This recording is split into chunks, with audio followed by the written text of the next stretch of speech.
আমাদেরও বিশ্বাস আপনার অন্তর যদি যার্রা পরিমাণ ঈমান থাকে, আল্লাহর ভয় থাকে, যদি আপনার অন্তরে যার্রা পরিমাণ নবীজির প্রেম থাকে, আপনি কথাটি শোনার পরে আর কখনো নামাজ ছাড়তে পারবেন না। শুনুন মনোযোগ দিয়ে। যে ব্যক্তি বেনামাজির মৃত্যুর যন্ত্রণা কেমন হবে?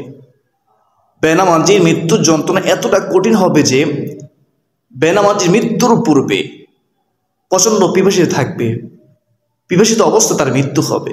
নাউযুবিল্লাহি মিন যালিক। 2 নম্বর শাস্তি হবে মৃত্যুর পূর্বে বেনামাজির, সে প্রচণ্ড ক্ষুধার্ত অবস্থায় থাকবে, এই ক্ষুধার্ত অবস্থায় তার মৃত্যু হবে।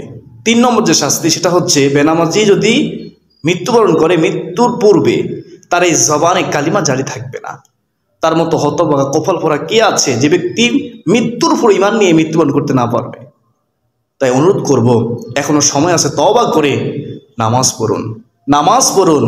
যদি আপনি মৃত্যুর কঠিন যন্ত্রণা থেকে বাঁচতে চান, যদি আপনি পরকালে শান্তি চান, আল্লাহ তো আমাদেরকে 5 ওয়াক্ত নামাজ পড়ার তৌফিক দান করুক। আল্লাহুম্মা আমিন।